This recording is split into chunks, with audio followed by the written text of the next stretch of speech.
Donc voilà, en termes de gestion de documents commerce et marketing, ce qu'on va dérouler ce matin, on va voir l'aspect modèle de document, c'est-à-dire comment on peut créer un modèle de document pour mettre à disposition ce modèle aux différents utilisateurs de manière à uniformiser la trame documentaire.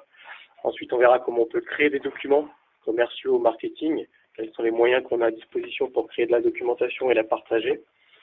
Une fois que nous aurons créé les documents, on verra comment nous pouvons les approuver avec les différents degrés d'approbation qui vont nous être proposés, par une simple signature manuscrite par exemple, ou alors par de la signature électronique avec différents degrés en fonction de la réglementation par rapport à ça. Ensuite, nous verrons toute la gestion des emails. On retrouve une masse d'informations importantes dans les emails. On verra comment on peut les exploiter, les mettre à disposition de M-Files pour faire du lien avec les clients, les contrats, etc., etc. Ensuite, les moyens de recherche qu'on a à disposition pour retrouver des informations et des documents qu'on a mis au sein de M-Files. L'aspect mobilité, c'est-à-dire que quand je ne suis pas au bureau, comment je peux accéder à mes documents et mes informations sur mon téléphone, par exemple. Et on terminera, avant de faire les questions-réponses, par un petit mot sur la RGPD et puis l'aspect sécurité. Parce qu'effectivement, quand on va parler de commerce dans M-Files, potentiellement, on peut stocker des informations en lien avec des contacts, des noms, des prénoms et des informations personnelles. Donc, la RGPD va rentrer dans la boucle par rapport à ça. Donc, le premier point concerne les modèles de documents, ce qu'on appelle des templates en fait. Donc, ce sont des modèles qui sont mis à disposition ensuite pour les utilisateurs. Et ensuite, les utilisateurs vont s'appuyer dessus pour pouvoir créer leurs propres documents. Donc, ces modèles-là sont entièrement personnalisables. Il n'y a aucune obligation d'imposer à l'utilisateur le fait de s'appuyer sur un modèle de document pour créer un nouveau document. Voilà. Ensuite, les modèles de documents qu'on va leur mettre à disposition vont disposer également de statuts. C'est-à-dire qu'on peut très bien imaginer rendre un modèle de document inactif de manière à ne plus l'utiliser, ou l'activer si on veut le mettre à disposition des utilisateurs. Et l'objectif, c'est d'avoir une trame documentaire unique. Par exemple, si on met en place un modèle de NDA, c'est que si un commerciaux X ou un commerciaux Y crée ce genre de document-là dans M-Files, on est tous la même trame documentaire. Et en finalité, le document aussi qui sera créé, par exemple une NDA ou un contrat, se verra complété de manière automatique par les propriétés qui ont été saisies au préalable dans M-Files. Et ensuite, effectivement, les modèles de documents, comme tout autre type de document, peuvent avoir leur propre cycle de validation, de manière à être rendu actif, inactif, approuvé, etc., etc.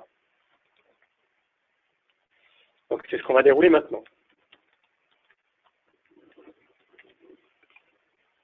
Voilà. Donc là, on est dans l'interface utilisateur M-Files, donc juste un petit mémo là-dessus. Dans la partie naviguer ici, ce qu'on appelle des vues, ça on y verra tout à l'heure, les vues, elles ont vocation à nous amener vers un résultat de recherche. Ensuite, on a les éléments récemment accédés par moi ici, ce sont les documents, les objets sur lesquels j'ai récemment travaillé. En bas à gauche, j'ai les tâches qui me sont affectées, c'est-à-dire c'est des choses que j'ai à faire, soit que je me suis auto-affecté ou que quelqu'un m'a affecté à travers un workflow, pour de la validation de demande d'achat, du traitement d'appel SAV, etc., etc. Voilà, et ce qui nous intéresse ici, c'est d'aller fouiller dans ma librairie de modèles.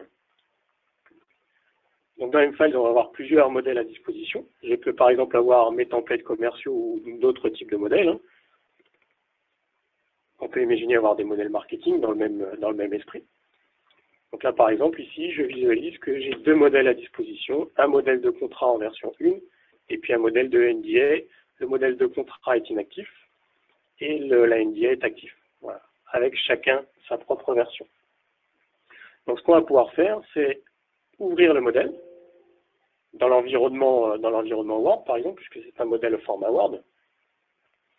Et on va pouvoir venir le compléter avec les propriétés qui nous intéressent pour faire toute la mise en page qui va bien à l'intérieur du modèle.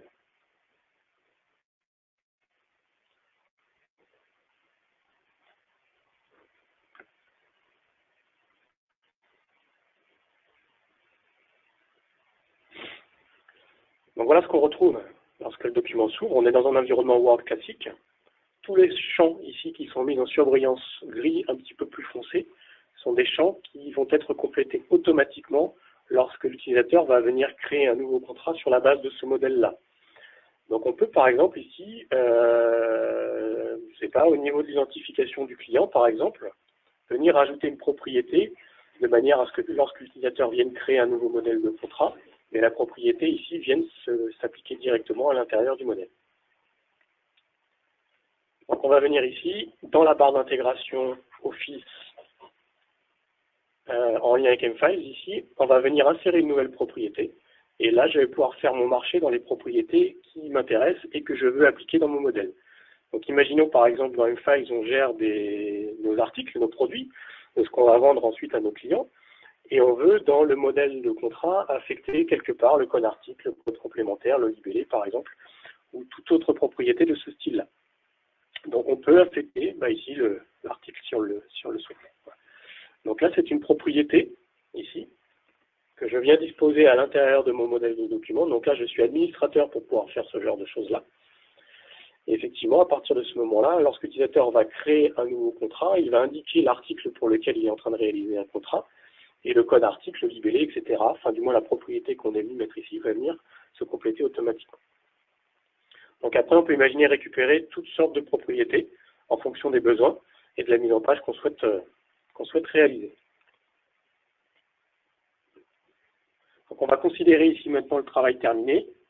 On va enregistrer, on va publier le document puisqu'effectivement, comme le système gère qui travaille sur quoi en termes de documents, le document était au préalable verrouillé par l'utilisateur que j'utilise ici, de manière à savoir que je travaille dessus.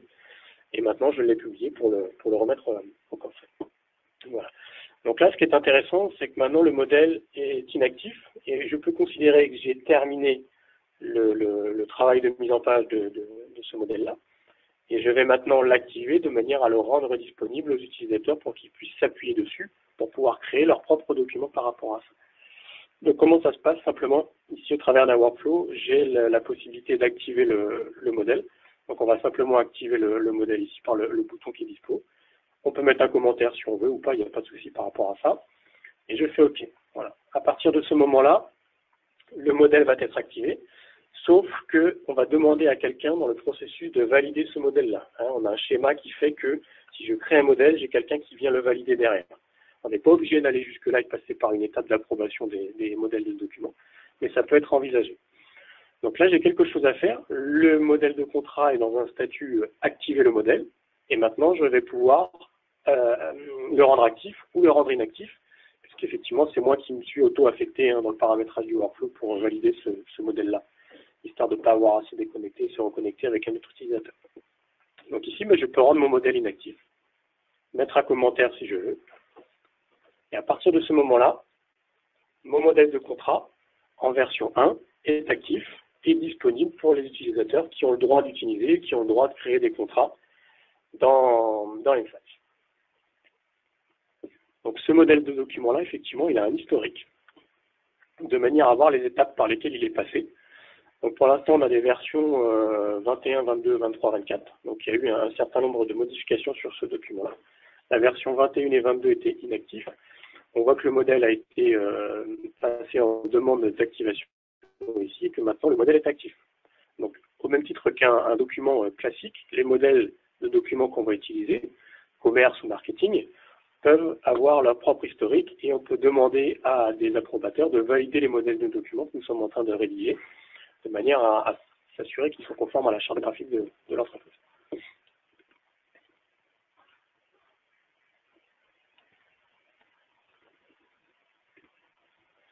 Maintenant qu'on a un modèle, on va pouvoir créer des documents. Donc il y a plusieurs possibilités pour pouvoir créer des documents. La manière la plus simple, on a un document qui est dans l'environnement Windows, par exemple, dans un répertoire sur notre bureau ou même dans un email. On fait un glisser-déposer et on le met sous le couvert d'M-Files pour que derrière ça devienne un document géré avec des statuts, des propriétés, etc., etc.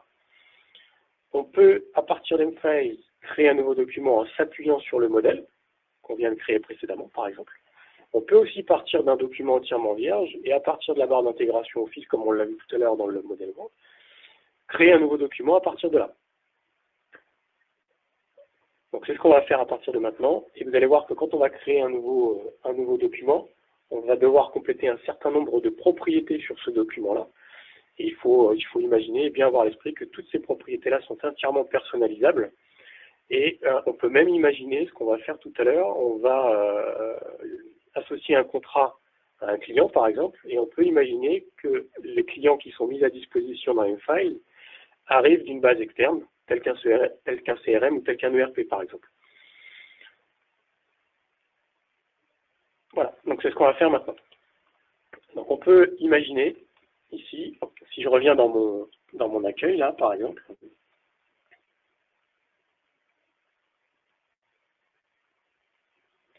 la première possibilité est de se dire, je viens créer un nouveau document, ici. Là, on va préciser effectivement ce qu'est un plan de classement. Ici, ce qu'on voit, c'est un plan de classement qui est personnalisable et c'est tous les types de documents que je vais pouvoir gérer avec M-Files. D'accord ? Aujourd'hui, on va parler de documents principalement commerciaux et marketing, mais après, on peut imaginer que ce soit d'autres types de documents, des documents de production, des documents RH, des documents administratifs, des documents liés au projet, etc., etc. Donc là, on va créer un document de type contrat ou accord. Et ici, je vois mon modèle. C'est le modèle qu'on a créé ensemble tout à l'heure. Et quand je crée un document, je vais devoir compléter un certain nombre de propriétés ici. D'accord ? Ce sont ces fameuses propriétés qui sont personnalisables. Donc on va mettre un titre pour notre contrat. On peut mettre une description. Ensuite, on peut disposer de listes de valeurs pour typer par exemple nos contrats. Alors, on peut imaginer faire pareil sur une commande ou un devis. On va dire que c'est un contrat de projet par exemple. Ensuite, on va dire à quel projet est lié ce contrat-là. Donc on va dire que c'est un document qui est lié à mon projet, c'est-à-dire qu'au préalable, il y a un projet qui a été créé dans M-Files et mis à disposition des utilisateurs. Ensuite, on peut avoir une intelligence vis-à-vis des propriétés. En fait, il voit bien que sur le contrat, ici, il y a déjà une propriété contact, sauf que sur le contrat, sur le projet qui s'appelle mon projet, auquel je veux associer mon document, il y a déjà un contact qui a été affecté. Donc en fait, il me propose de le remettre tout de suite, de manière à récupérer des informations du projet directement sur mon contrat, pour gagner du temps en termes de saisie de propriété. Ça peut être également des dates, donc, par exemple une date de document, ça peut être également une échéance, ici par exemple, toujours sous forme de date. Ici, je retrouve mon client, voilà. Donc là, la liste de clients que j'ai à disposition, c'est une liste de clients qui est issue d'une base externe et qui est mise à disposition de la part d'un ERP, en l'occurrence. Donc M-Files vient lire l'ERP pour récupérer une liste de clients aussi, de manière à ne pas gérer mon client dans deux systèmes, d'avoir un pilote entre les deux, et simplement M-Files met à disposition la liste des clients ici. Il faut imaginer que toutes les propriétés qui ont des petites étoiles ici sont des propriétés qui sont obligatoires, et donc l'utilisateur ici est contraint de compléter ces propriétés-là pour pouvoir créer son document. Ensuite, j'ai une liste d'articles ici qui n'a pas de petite étoile, donc c'est une propriété qui n'est pas obligatoire. Bon, seulement, ça m'intéresse quand même de venir fouiller dans ma liste des articles qu'on vend ici, et puis d'affecter le contrat que je suis en train de créer à un article. Et encore une fois, cette liste d'articles-là vient de l'extérieur et peut provenir d'un CRM ou provenir d'un ERP par exemple. En bas à droite, on voit qu'il y a un workflow qui est en train de se lancer, donc c'est un workflow d'approbation des contrats. Et que la première étape de ce workflow-là est de nous mettre notre contrat dans un statut ébauche, de manière à ce que derrière, on puisse rentrer dans un cycle de validation avec une signature manuscrite, une signature numérique, etc.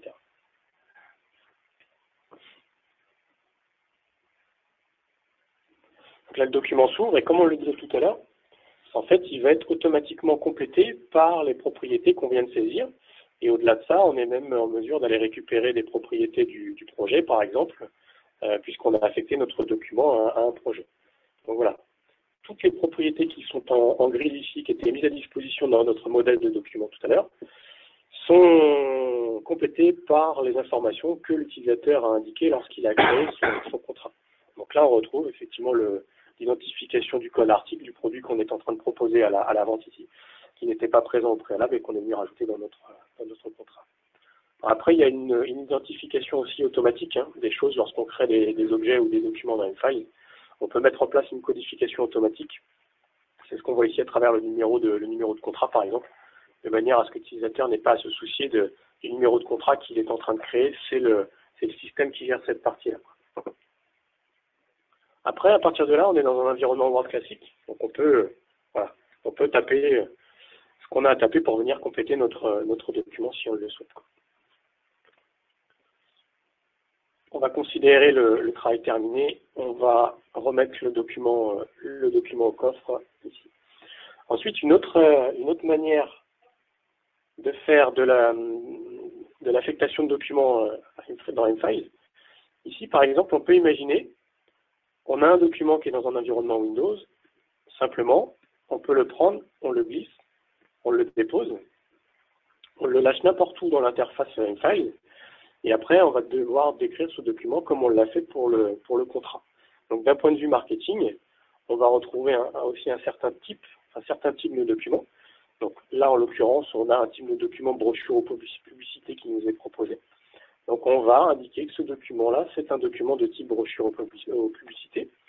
On va aussi pouvoir l'associer à un produit.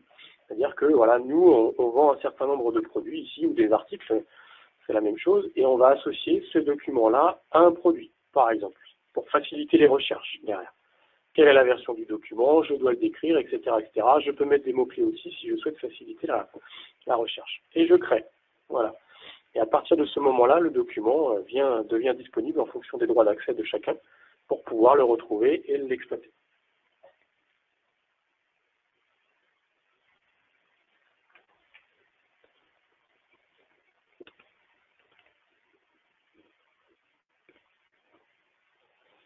Ensuite, on a mis deux documents là sous la gestion d'M-Files pour l'instant, un contrat et puis une brochure. On va maintenant rentrer dans un cycle de validation de ces documents-là. Donc il y a plusieurs cycles d'approbation et globalement ça va passer par des workflows. Donc dans la capture d'écran ici, on a un exemple de workflow qu'on peut mettre à disposition des utilisateurs de manière à dérouler les différentes étapes qui vont aboutir à l'approbation du document. Les workflows sont entièrement personnalisables. Ce qu'on va voir, c'est juste un exemple. Et effectivement, dans un workflow, chacun va avoir des tâches à effectuer, d'approuver, de rejeter, de signer numériquement le document, etc., etc. Et bien entendu, cela peut être couplé à un mécanisme de notification de manière à recevoir un mail lorsque j'ai une tâche à faire ou lorsque le document est approuvé. Et on peut imaginer aussi mettre en place un mécanisme de notification qui fait que quand je suis en retard sur une tâche à faire, je peux aussi recevoir un email comme quoi l'échéance prévue pour la réalisation de la tâche approche et que du coup je reçois un email par rapport à ça. Ensuite, les tâches à faire de la part de l'utilisateur sont visibles en bas à gauche dans l'interface, utilisateur, et également visibles dans le calendrier en haut à droite, ici. Voilà, donc les tâches à faire sont visibles en bas à gauche. De plus, ça peut être couplé à un calendrier ici, de manière à avoir une date précise sur une action à réaliser. Donc ça, c'est le document qu'on a créé ensemble tout à l'heure avec ses propriétés qui sont mises à disposition ici.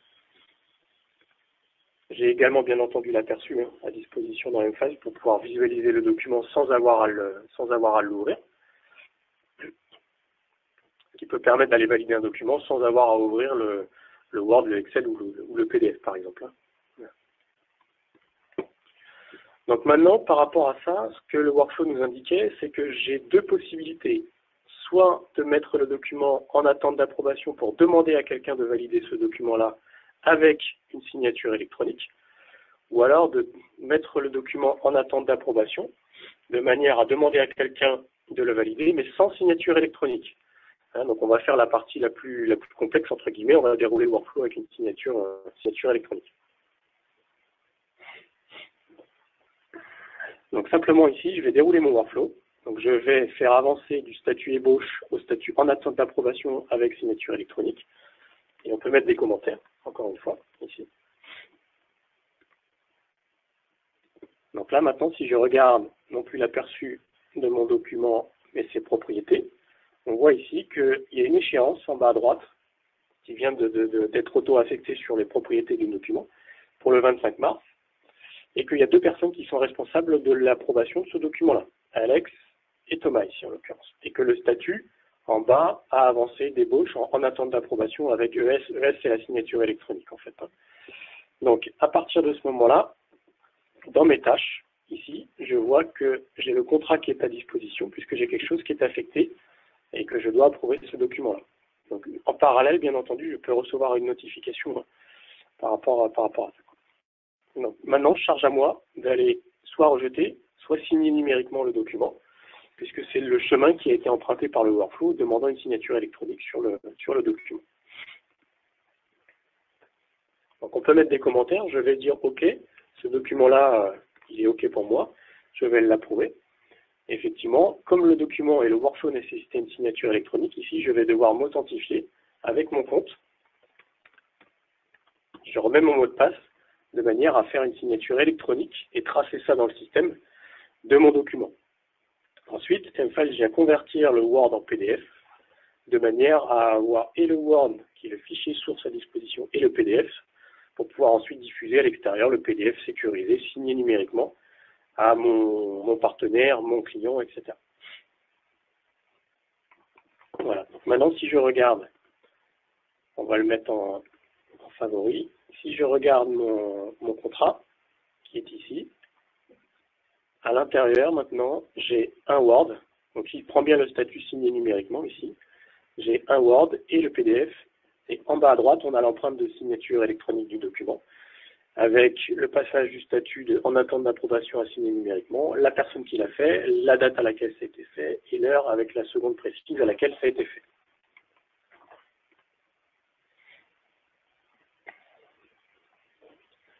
Voilà. Ensuite, on peut rentrer dans des mécanismes d'approbation beaucoup plus simples. Par exemple, pour la brochure de tout à l'heure, je peux venir simplement l'approuver. Donc les vues, on verra tout à l'heure. Mais je vais retrouver ici, en venant fouiller dans mes documents marketing par produit mFiles,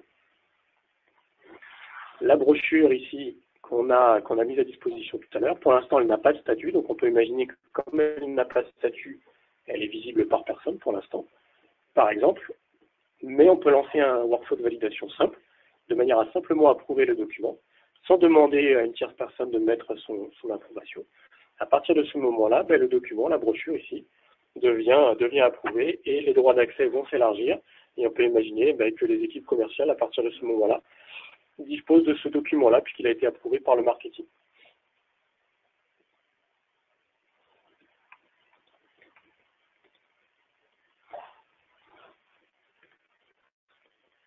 Voilà. Donc juste pour revenir maintenant sur la signature électronique, histoire de faire un focus là-dessus. On l'a vu, il y a plusieurs manières d'approuver un document. Ça peut être une approbation simple comme on l'a fait sur la brochure, à travers un workflow. C'est-à-dire que là, simplement, je mets un statut approuvé sur mon document.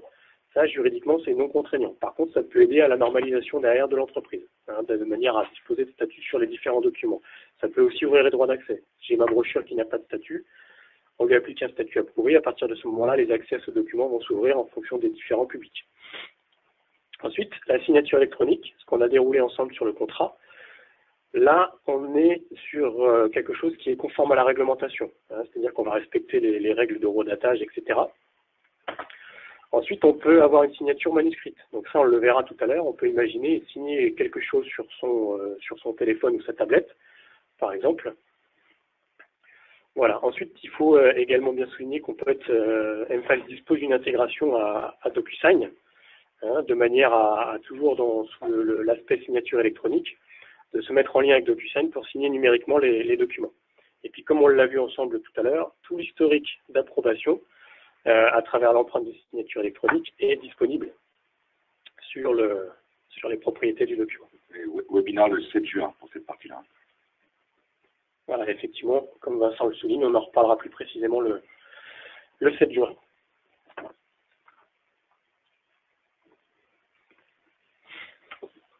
Voilà, donc ce qu'on a fait, on a créé un modèle de document, on a mis quelques documents dans mFiles, on les a approuvés numériquement, on les a approuvés simplement. Maintenant, on va s'orienter vers la gestion des emails.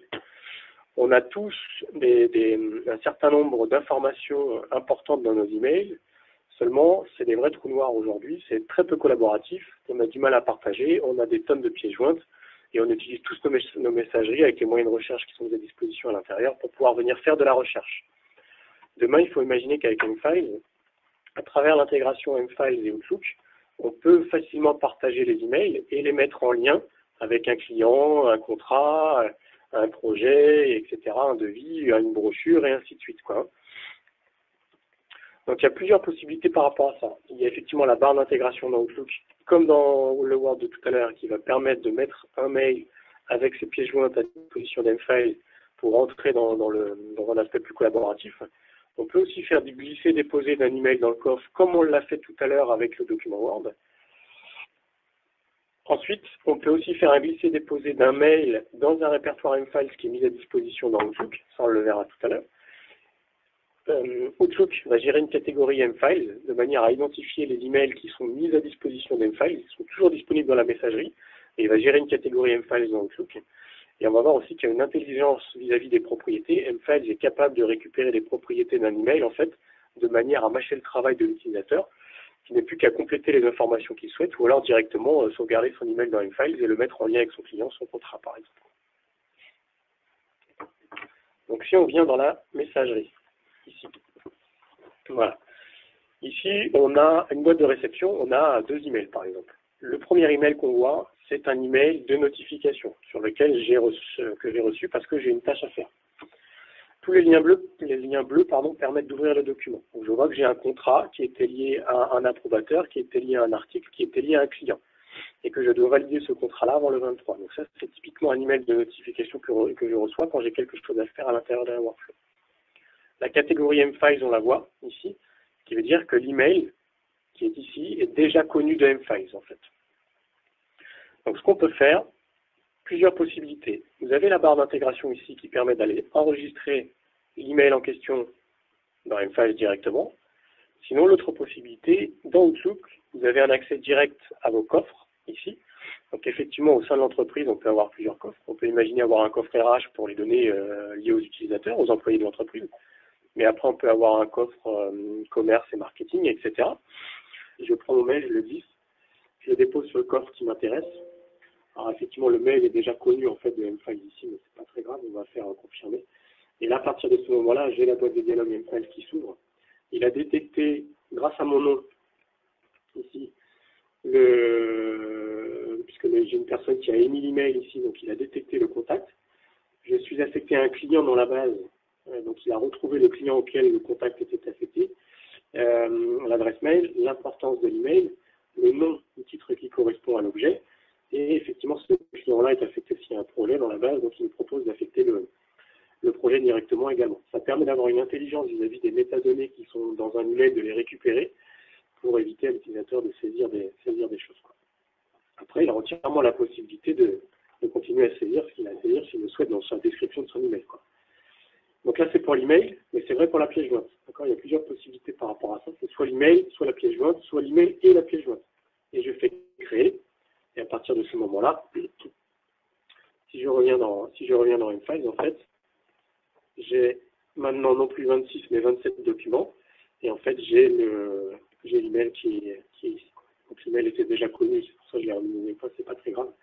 Et voilà, l'email devient connu ici, donc je vais savoir exploiter ça aussi maintenant pour faire de la recherche, aussi bien par les propriétés de l'email que par le contenu du texte qui est tapé à l'intérieur. Ensuite, les recherches. Donc les recherches, on a créé des documentations, on est venu mettre des emails à l'intérieur de Mfiles et leurs pièces jointes.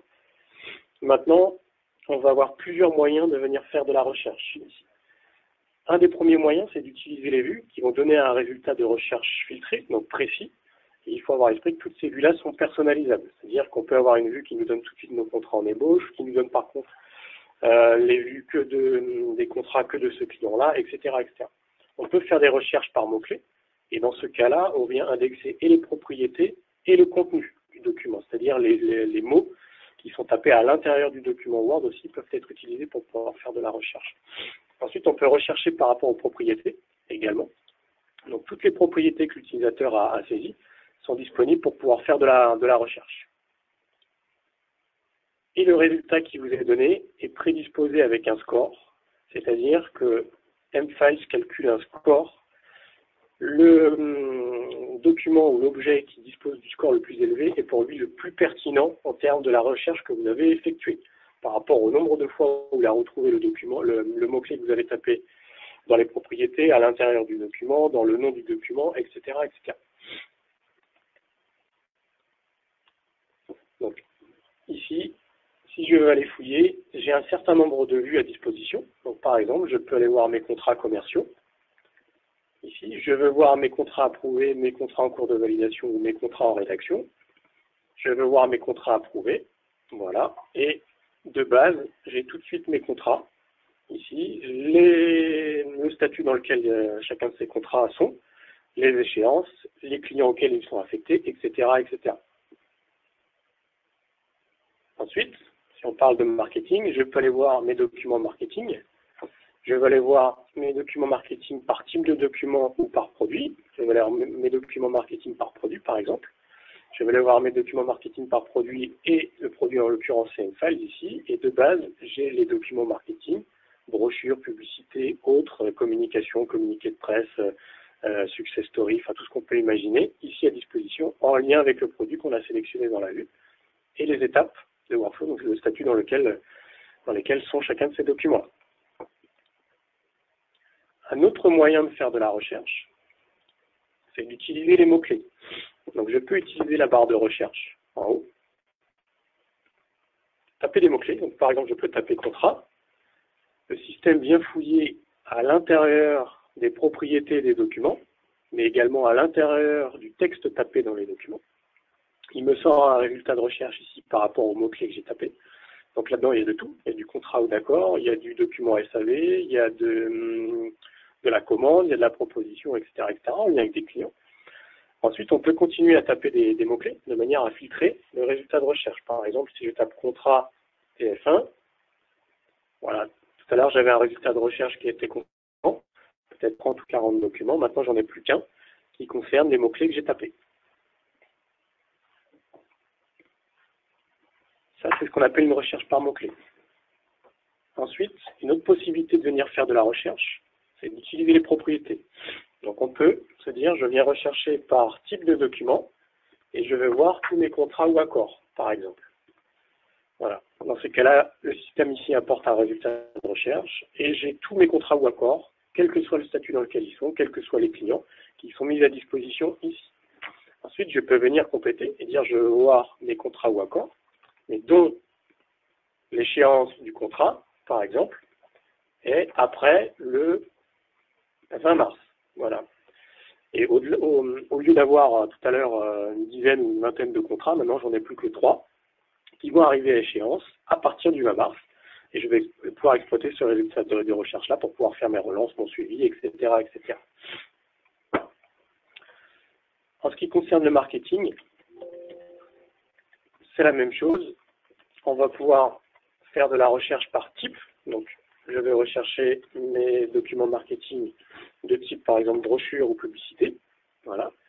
Et ici, de base, j'ai un résultat de recherche. Je vois tous mes documents de type brochure ou publicité, quel que soit le type de produit, quel que soit le client auquel ils ont été envoyés, quelle que soit la personne qui a créé ces documents-là, quel que soit le statut dans lequel ils sont, j'ai un résultat de recherche que je peux exploiter.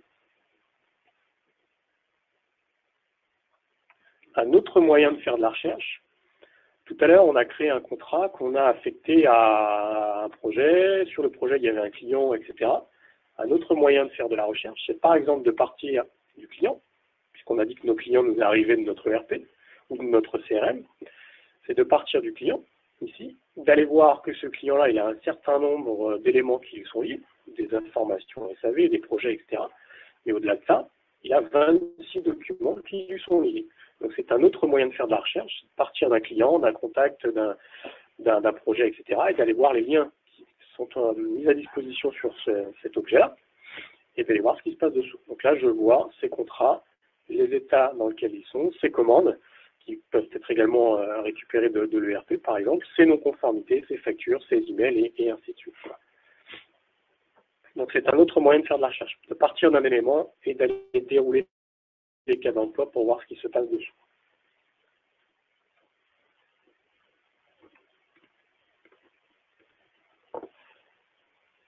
On avance.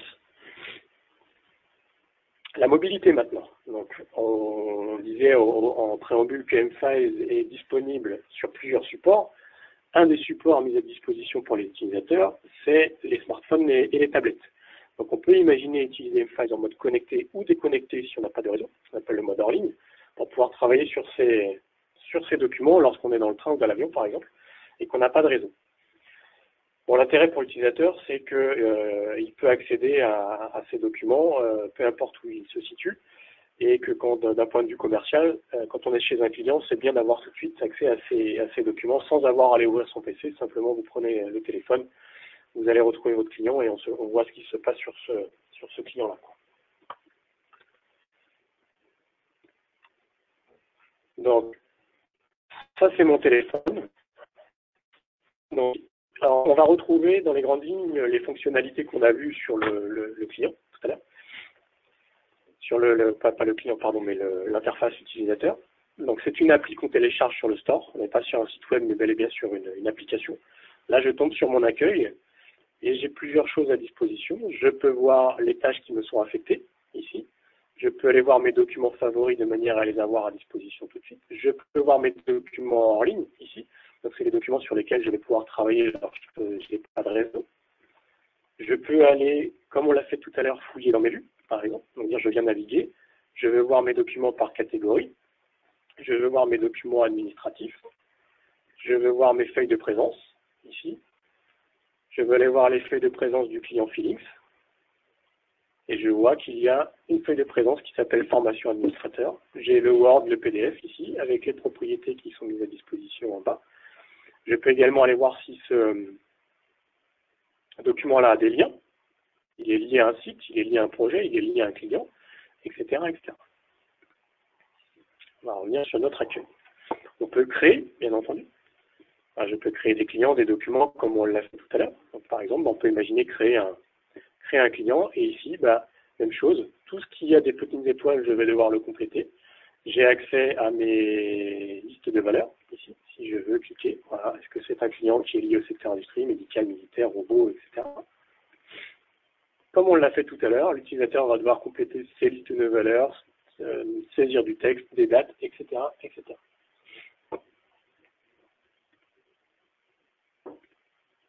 Ensuite, on peut également faire de la recherche par mots-clés.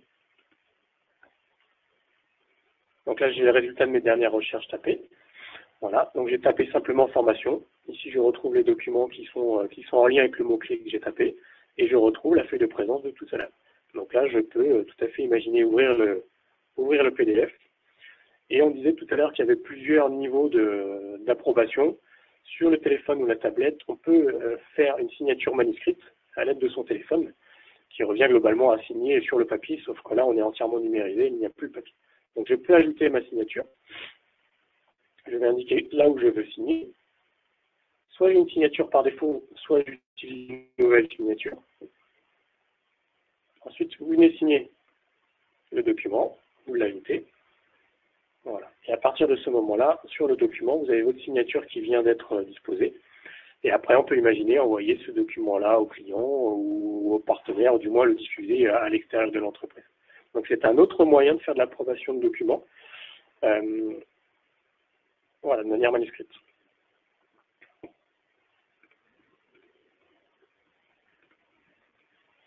Et pour terminer, avant les questions-réponses, un petit focus juste sur la RGPD et la sécurisation. Quand on va parler de commerce et de marketing, il est probable qu'on stocke des informations sur des données personnelles de nos contacts. Donc par rapport à ça, il faut savoir que M-Files peut aider à devenir conforme sur la loi RGPD. On va avoir les documents personnels qui vont être tagués au moyen de propriété. Ça veut dire qu'un document qui est lié à une personne bien identifiée, on est capable de l'identifier par une propriété comme un document confidentiel, par exemple. Comme un document est flagué en tant que confidentiel et que c'est un document personnel, il peut être traité de manière différente dans M-Files et du coup ne pas disposer des mêmes cycles, ne pas disposer d'un cycle d'approbation, ne pas disposer des mêmes droits, etc., etc. On va également avoir tout l'aspect workflow, tous les droits d'accès qui vont nous aider à ne pas mettre à disposition tout et n'importe quoi aux yeux de l'utilisateur. Et effectivement, grâce à ça, grâce aux droits d'accès, on va gérer des utilisateurs, des groupes d'utilisateurs, mais également des contacts externes à l'entreprise. Et on va pouvoir et savoir gérer les données sensibles grâce aux droits d'accès que M-Files peut mettre à disposition sur des types de documents, par exemple, ou simplement parce que le document il a une propriété cochée comme quoi c'est un document sensible, auquel cas il n'est visible que par une certaine partie de la population.